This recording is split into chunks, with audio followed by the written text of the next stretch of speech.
की पूरी खबर, हर खबर की सटीक पड़ताल, आपका भरोसा हमारी जिम्मेदारी। सच, साहस और सरोकार, यही है हमारी पहचान। ये निषाद आरक्षण संकल्प यात्रा लेकर आज हम यहाँ पे पहुंचे हैं और विशेष तौर पे हम राम बाबू जी को धन्यवाद देते हैं कि आज आपका जोश और ताकत, ऐसे तो हमेशा आपका जोश ताकत हमेशा दिखना है, लेकिन इस बार कुछ ज्यादा दिखा है। निश्चित तौर पे आने वाला समय जो विधानसभा का चुनाव आएगा, आप ही इधर का विधायक बनिएगा, उसमें कोई नहीं है। सही है ना, इसको फाइनल कर दे। तो चलिए आज को फाइनल कर देते हैं कि 2025 में राम बाबू साहनी जी आपके बिहार का निषाद का बेटा विधायक बनेंगे। तो साथियों, सभी नेतागण को धन्यवाद देता हूं, तो बहुत ही अच्छे तरीके से कार्यक्रम किए हैं और विशेष तौर पर मोटरसाइकिल से लगातार 3 घंटा धूप में रहकर और मोटरसाइकिल से रोड शो करते हुए और यहाँ तक आप पहुंचे हैं। और इस रोड पर जितने भी लोग होंगे, सब लोग आज निषाद पावर, निषाद क्रांति और निषाद समाज का शक्ति का एहसास आज सभी लोगों को आज रानीसैदपुर और सीतामढ़ी में की धरती पर आज हो गया होगा। साथियों, ये निषाद आरक्षण संकल्प यात्रा है। निषाद समाज को मान सम्मान अधिकार दिलाने के लिए, हक अधिकार दिलाने के लिए 25 तारीख को ही 25 जुलाई को पटना से ये रथ यात्रा निकला हुआ है और ये यात्रा 101 दिन का यात्रा है। ये यूपी, बिहार, झारखंड तीनों राज्य में हम लोग जाएंगे और समाज का हक अधिकार की बात करेंगे। साथियों, अभी तकरीबन 50 से 52 दिन हुआ है, अभी भी 48 से 50 दिन अभी बाकी है। ये 4 नवंबर तक यात्रा चलेगा। कल मुंगेर में था यात्रा, आज आपके सीतामढ़ी में यात्रा है, कल सीवान जिला में यात्रा होगा और इसी तरीके से अलग अलग जिला में हम लोग जा रहे हैं। साथियों, उत्तर प्रदेश और झारखंड, तमाम बिहार और यूपी झारखंड में लोगों के बीच में जा रहे हैं। संदेश लेकर कि निषाद समाज को आरक्षण मिले और इसके लिए हम लोग वर्षों से लड़ाई लड़ रहे हैं और 2005-15 में हम लोगों ने निषाद आरक्षण का 1 करोड़ पास किया है और बिहार के मुख्यमंत्री नीतीश कुमार जी ने 2015 में ही पास करके दिल्ली सरकार को भेज दिया है। अब दिल्ली की सरकार से हमें लड़ना है और समाज को आरक्षण दिलाना है। आज बताइए ना, देश एक है, संविधान एक है, देश के प्रधानमंत्री एक है, फिर भी हमारे साथ अलग भेदभाव है। आज हमारे भाई को बंगाल में निषाद समाज के सभी जाति मंगला माला चाय दिया पर सभी जाति को आरक्षण मिल रहा है, दिल्ली में आरक्षण मिल रहा है, लेकिन बिहार में नहीं मिल रहा है या यूपी झारखंड में नहीं मिल रहा है। तो हमारा मानना है ये देश एक है, संविधान एक है और एक ही देश में अलग अलग कार्य नहीं चलेगा। जब देश एक है, संविधान एक है, तो हमारे साथ न्याय हो और आरक्षण निषाद समाज को मिले और इसके लिए आने वाले समय में हम लोग मजबूती से साथियों लड़ेंगे और आरक्षण लेंगे। इसलिए साथियों, आज अगर हमें आरक्षण मिल गया होता तो समाज को बहुत लाभ होता, लेकिन आरक्षण नहीं मिला है, जिसके कारण हमारा समाज बहुत पीछे है। साथियों, इसके लिए इस आजाद भारत में अगर सर उठा के जीना है, अगर मान सम्मान अधिकार के साथ जीना है, अगर आप बेहतर जिंदगी जीना चाहते हैं तो 2 काम करना है। एक काम, एक रोटी बन खाइए, लेकिन अपने बच्चे को पढ़ा लिखा के काबिल बनाइए। जब तक आपका समाज शिक्षित नहीं होगा, समाज जब तक पढ़ेगा लिखेगा नहीं, तब तक आपका समाज आगे नहीं बढ़ेगा। इसलिए एक रोटी बन खाइए, लेकिन अपने बच्चे को पढ़ाइए लिखाइए। आप अपनी जरूरत को कम कीजिए, लेकिन बच्चे को पढ़ाइए लिखाइए। अगर आप झोपड़ी में हैं तो झोपड़ी में रहिए, लेकिन अपने बच्चे को पढ़ाइए लिखाइए। जिस रोज आपके बच्चे पढ़ लिख लेंगे, उसको झोपड़ी से निकालकर आपको महल में पहुंचाने का काम करेंगे। साथियों, महल में पहुंचाने का काम करेंगे और दूसरा अपने अधिकार के लिए लड़ाई लड़िए, अपने अधिकार के लिए संघर्ष कीजिए। जब तक आप अपने अधिकार के लिए संघर्ष नहीं कीजिएगा, तब तक आप इस संसार में सर उठा के जीने के लिए नहीं देगा। साथियों, सर उठा के जीने के लिए नहीं देगा। आज हमारे पूर्वज ने पौने 200 साल अंग्रेज से लड़ाई लड़ा, तब जाके देश आजाद हुआ। और उन्होंने संकल्प लिया था कि हम देश को आजाद कराएंगे ताकि आजाद भारत में हमारा आने वाला पीढ़ी जो है वो सर्वभाग्य जिएगा। लेकिन हमारे लोगों ने, हमारे पूर्वज ने शहीद हुआ, देश आजाद हुआ, लेकिन सही मायने में आज भी हम सर्वभाग्य नहीं जी पाते हैं। आज हम बेहतर जिंदगी नहीं जी पाते हैं। इसके लिए साथियों लड़ाई लड़ना पड़ेगा, संघर्ष करना पड़ेगा। जब देश आजाद हुआ था तब एक संविधान बना, बाबा साहब भीमराव अम्बेडकर ने एक संविधान बना के दिया, एक लोकतंत्र दिया। और लोकतंत्र के तहत आपके पास एक शक्ति, एक पावर दिया, वोट गिराने का शक्ति, वोट डालने का शक्ति, पावर। और पहले ऐसा हुआ करता था कि राजा के घर में रानी के कोख से बच्चा जन्म लेता था, वही राजा बनता था। लेकिन बाबा साहब भीमराव अम्बेडकर ने कहा कि अब जरूरी नहीं है कि राजा के घर में बच्चा जन्म ले वही व्यक्ति राजा बनेगा। इस लोकतंत्र में जिसके पास ज्यादा संख्या होगा, जिसके पास ज्यादा वोट होगा, वो अपने वोट के दम पर, चाहे वो किसान क्यों ना हो, चाहे वो मजदूर क्यों ना हो, चाहे वो किसान वाला का बेटा क्यों ना हो, अपने वोट के दम पर राजा बनेगा और इस देश का प्रधानमंत्री और राज्य का मुख्यमंत्री बनेगा, अपने वोट पे बनेगा। जरूरी नहीं है कि राजा ही का बेटा राजा बनेगा, गरीब का बेटा भी राजा बन सकता है। इसके लिए आपको अपनी शक्ति को पहचानना पड़ेगा, अपने वोट को शक्ति को पहचानना पड़ेगा। इसलिए साथियों इसके लिए लड़ाई लड़ना पड़ेगा, संघर्ष करना पड़ेगा और बच्चे को पढ़ाना लिखाना पड़ेगा। जो लोग अपने वोट को शक्ति को पहचाना, जो अपने वोट को शक्ति को जाना, वो समाज देखिए कहाँ निकल गया है। और आपने अपना वोट को नहीं समझा, अपने वोट को नहीं पहचाना, तो आप देखिए कहाँ है। आज जैसे हमारे बिहार प्रदेश में आदरणीय लालू प्रसाद यादव जी, मुलायम सिंह यादव जी, मायावती जी,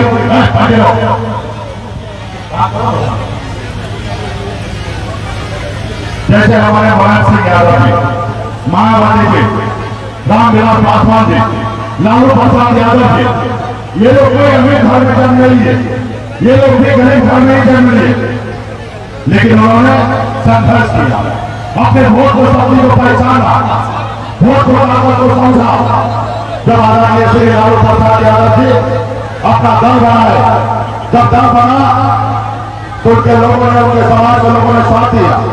जब उनके लोगों ने साथ दिया तो उनके दल को बल मिला, और जब दल को बल मिला तो 15 साल आदरणीय लालू प्रसाद यादव जी बिहार का मुख्यमंत्री बने रहे। आज भी उनकी सरकार है। उसी तरीके से उत्तर प्रदेश में एक दलित की बेटी अपने वोट के बल पर 4 बार वहां पे मुख्यमंत्री बने। हमारे मुलायम सिंह यादव जी, स्वर्गीय रामविलास पासवान जी, इन लोगों ने अपने समाज के लिए बहुत कुछ किए, अपने नाम को रोशन किए, अपने समाज को आगे पहुंचाए।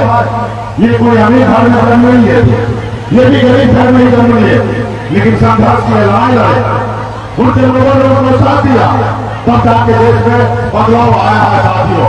इसलिए साथियों आपके पास जो शक्ति है वोट गिराने का, वो शक्ति से आप भी बदलाव ला सकते हैं। जैसे लालू प्रसाद जी लाए, उससे आप भी ला सकते हैं। सिर्फ जरूरी है अपने वोट के साथ मजबूती से खड़ा रहना साथियों।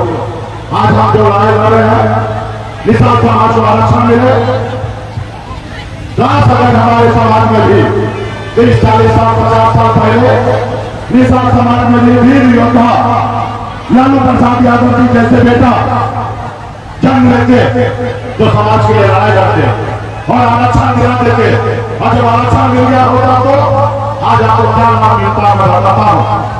आज मैं यूपी जाता हूँ, बिहार में सब जिला में घूमता हूँ, मैं झारखंड में जाता हूँ, तीनों राज्य में 137 जिला है और एक भी जिला में निषाद का बेटा कलेक्टर नहीं है। आप बताइए, इतना बड़ा देश में एक निषाद का बेटा कलेक्टर नहीं है। अगर हमें आरक्षण मिल गया होता तो दर्जनों निषाद का बेटा कलेक्टर होता, एसपी होता, एसडीओ होता, बीडीओ होता, सीओ होता, डॉक्टर होता, इंजीनियर होता। लेकिन नहीं है, कोई लड़ाई नहीं लड़ा। जिसके कारण हमें आरक्षण नहीं मिला और नहीं आरक्षण मिला तो आज हमारा बेटा मजबूर है किसी दूसरे की सरकार जाने में मात्र 800 रुपया 8,000 महीने पे। आपका बेटा आपका भाई मजबूर है दूसरे जगह मजदूरी करने में। तो साथियों, आज अगर हमारे समाज को आरक्षण मिल गया होता तो समाज आगे बढ़ता। आज आपका बेटा आप देखिए क्या करता है। अभी 4 महीने के बाद ठंड आएगा, दिसंबर जनवरी का महीना होगा। उस समय में लोग अपने रजाई से बाहर नहीं निकलेंगे, लोग अपने कंबल से बाहर नहीं निकलेंगे, लोग अपने घर से बाहर नहीं निकलेंगे क्योंकि उसको ठंड लग जाएगा। लेकिन आपका भाई, आपका बेटा, आपका पति, आपका पिताजी क्या करता है? घर से बाहर निकलता है, तालाब में उतरता है, झील में उतरता है, नदी में उतरता है, गंगा जी में उतरता है। ऐसे ठंड में जो ठंड में लोग घर से नहीं निकलते, वैसे जगह आपके परिवार के लोग पानी में उतरता है, फिर मछली मारता है, फिर वो बाजार में जाता बेचता है और जब बेचता है उसके बाद उसके घर पे चूल्हा जलता है। आप बताइए ना, आपके बच्चे कितना कष्ट भरी जिंदगी जीता है। तो क्या आप चाहते हैं कि आपकी जिंदगी ऐसे कटे जितने तकलीफ में आपकी जिंदगी बीता है? क्या ऐसी जिंदगी आपके बच्चे की है? क्यों हमारे निषाद समाज में निषाद का बेटा का कोई अधिकार नहीं है कि औरों को बच्चे के जैसे सर उठा के दिए? इसके लिए कौन लड़ेगा? इसके लिए आदमी को लड़ना पड़ेगा, अपने अधिकार को समझना पड़ेगा। आज मैं जो लड़ाई लड़ रहा हूं वो मैं रतन टाटा के घर में जन्म नहीं लिया या पैसे वाले के घर में जन्म नहीं लिया। मैं भी एक साधारण गरीब परिवार में जन्म लिया जहाँ हजारों समस्या था, वहीं पे मेरा जन्म हुआ। पिताजी मछली मारते थे, दादाजी मछली मारते थे। ऐसे गरीब घर में जन्म हुआ जहाँ अगर 4 दिन अगर मछली न मारा जाए तो 5वां दिन घर में खाना नहीं बन सकता था। ऐसे परिवार में मेरा जन्म हुआ। लेकिन मैंने संघर्ष किया, लड़ाई लड़ा। 18 साल की उम्र में, जिस उम्र में बच्चे को अपने माँ बाप, अपने भाई बहन, अपने गांव में, अपने घर में रहना होता है, उस उम्र में मैंने गांव को छोड़ा, अपने परिवार को छोड़ा, अपने माता पिता को छोड़कर 2000 किलोमीटर दूर बंबई जैसे शहर चला गया। वहां मेहनत किया, मजदूरी किया। मात्र 30 रुपया रोज पर मैं मजदूरी करता था, 900 रुपया महीने की नौकरी करता था। लेकिन मैंने संघर्ष को बदला, मेहनत को बदला। मुंबई जैसे शहर में हमने अपना एक मकान बनाया और एक अपना पहचान बनाया और मुंबई जैसे शहर में अपना कामयाबी का झंडा गाड़ा मैंने साथियों। ये सब हुआ संघर्ष को बदला। माँ बाप ने कुछ पढ़ाया लिखाया, वही पढ़ाई लिखाई मुंबई जैसे शहर में काम आया और वहां से बेहतर जिंदगी जी रहा था, ऐसा आपकी जिंदगी जी रहा था। मैंने देखा कि लोग चांद पे घर बनाने के लिए सोचने लगा है, लेकिन हमारे लोगों के लिए इस धरती पे रहने के लिए घर नहीं है, उनके घर पे जाने के लिए रास्ता नहीं है। उसके बाद मैंने बम्बई के ऐशोआराम जिंदगी को छोड़कर आपके हक अधिकार के लिए मैं बिहार लौट के आ गया। आज बिहार में आपके हक अधिकार के लिए हम लड़ाई लड़ रहे हैं साथियों, हम लड़ाई लड़ रहे हैं।